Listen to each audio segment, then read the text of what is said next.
असे वागा, तुमच्याकडे दुर्लक्ष करणारे तुमच्या मागे मागे करतील. 1.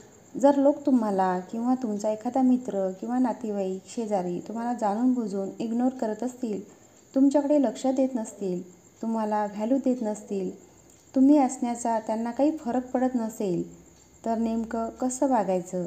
अशा लोकांबरोबर हा प्रश्न आपल्याला नेहमी पडतो. 2. आणि हो, त्यांच्या अशा वागण्यामुळे आपल्याला किती त्रास होतो याची कल्पना त्यांना नसते आणि त्यांना त्याच्याशी काहीही देणं घेणं नसतं. मग अशा लोकांबरोबर कसं वागायचं हे आपण या व्हिडिओमध्ये पाहूया. 3.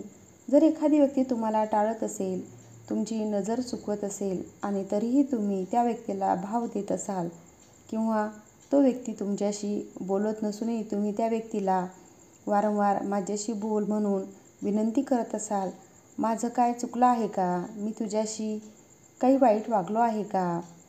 व माझ्याशी का असे वागत आहेस? असे प्रश्न करून भाव देत असाल तर कृपया हे तुमचे वागणे थांबवा.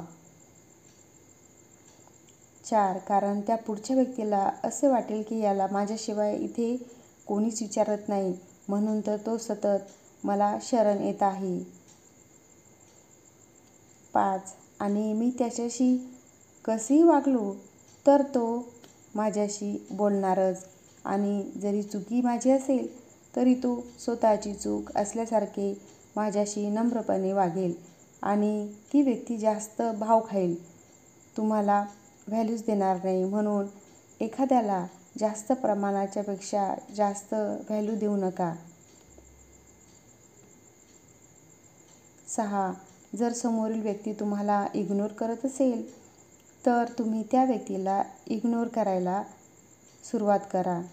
तुम्ही स्वतः बिझी व्हा, स्वतःला कामांमध्ये गुंतवून ठेवा. तेव्हा ती व्यक्ती तुमचा विचार नक्कीच करेल की हा असे का वागत आहे? मी काही बोललो तर त्याचा रिप्लाय देत नाही. का हा असं वागत आहे? हा आपल्याला विसरला आहे का? 7. तुम्ही जर असे इग्नोर करणाऱ्या व्यक्तीला जर इग्नोर केलं तर नक्की ती व्यक्ती स्वतःहून तुमच्याशी बोलेल.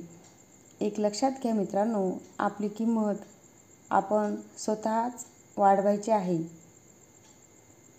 त्या व्यक्तीला दाखवून द्या की मीही खूप कामात व्यस्त असतो, तुझ्यामुळे माझे काहीही बिघडत नाही, अडत नाही. 8. अशा व्यक्तींकडे अचानक दुर्लक्ष करणं शक्य होत नाही, पण आपल्या भल्यासाठी दुर्लक्ष करावे लागेल.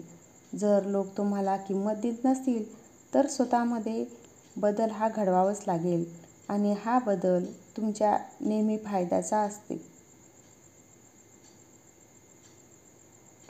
9. हे सगळं तेव्हा शक्य आहे जेव्हा तुम्ही स्वतः बिझी राहाल. एखाद्याला प्रमाणापेक्षा जास्त किंमत देऊन, तू कुठे होतास? मला का सांगितलं नाही? मला विचारलं का नाही? असे प्रश्न विचारून तुम्ही त्याला जास्त भाव अजिबात देऊ नका. 10. तुम्हाला इग्नोर करणाऱ्या व्यक्तीच्या जीवनात जास्त ढवळाढवळ करू नका. यामुळे ते तुमच्यापासून दुरावा निर्माण करत असतील. अशा व्यक्तींना जर एखादी गोष्ट आवडत नसेल तर ती त्यांच्यासमोर करू नका. तुम्ही तुमच्यावर परिस्थितीनुसार तुमचं वर्तन ठेवा. 11. तुमच्या आयुष्यात कोणालाही तुझ्याशिवाय मी जगू शकत नाही, तुझ्याशिवाय माझ्या आयुष्यात काहीच अर्थ नाही असे बोलू नका, कारण त्या व्यक्तीला तुमची किंमत कधीच कळणार नाही. 12.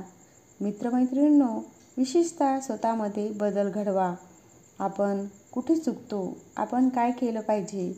आपल्या यशासाठी आपण कोणता मार्ग धरला पाहिजे यावर काम करा आणि तुमच्या चुका दुरुस्त करा आणि त्या चुकीतून शिका आणि स्वतःला सिद्ध करा. 13. ज्या गोष्टींमध्ये तुम्हाला आनंद मिळतो त्याच गोष्टी करा. आणि स्वतःच्या आवडीनिवडी, छंद जोपासा आणि नेहमी आनंदी राहा. 14. तुमचे व्यक्तिमत्व इतके जबरदस्त बनवा की तुम्हाला इग्नोर करणाऱ्या लोकांनी तुमचीच कॉपी केली पाहिजे. इतके स्वतःला परफेक्ट बनवा. आणि महत्त्वाचं म्हणजे स्वाभिमानाने जगायला शिका. 15. इग्नोर करणाऱ्या लोकांकडे लक्ष न देता नवीन गोष्टी आत्मसात करायला शिका. आणि इतके आनंदात जगा की समोरच्याला बघून जगण्याची इच्छा झाली पाहिजे. तुमचे कामसुद्धा तुम्ही आनंदाने आणि समाधानाने करण्याचा प्रयत्न करा. एखाद्याने पाहिल्यानंतर वाटले पाहिजे, याला कंटाळा येत नाही का? तू कसा एवढा आनंदी आहे? 16. एवढं स्वतःला स्ट्रॉंग आणि आनंदी, खुश ठेवण्यासाठी प्रथमतः तुमच्या स्वभावामध्ये बदल करणे फार महत्त्वाचे आहे. 17.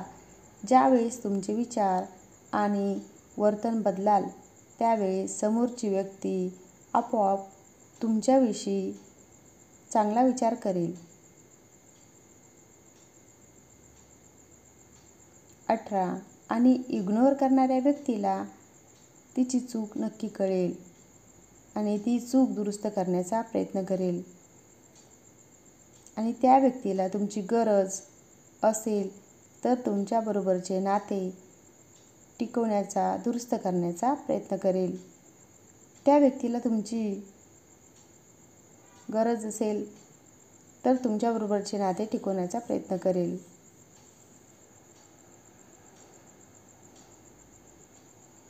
19. एक लक्षात घ्या मित्रांनो, ज्या व्यक्तीला आपल्याशी नातं टिकवायचं आहे त्या व्यक्तीला आपल्यातील चांगलं दिसेल आणि ज्या व्यक्तीला आपला राग येत असेल, आपल्याशी काही नातं ठेवायचं नसेल, तर तुम्ही कितीही चांगलं वागलात तर त्या व्यक्तीला तुम्ही चुकीचीच वाटाल. म्हणून माणसं ओळखा आणि वागायला शिका.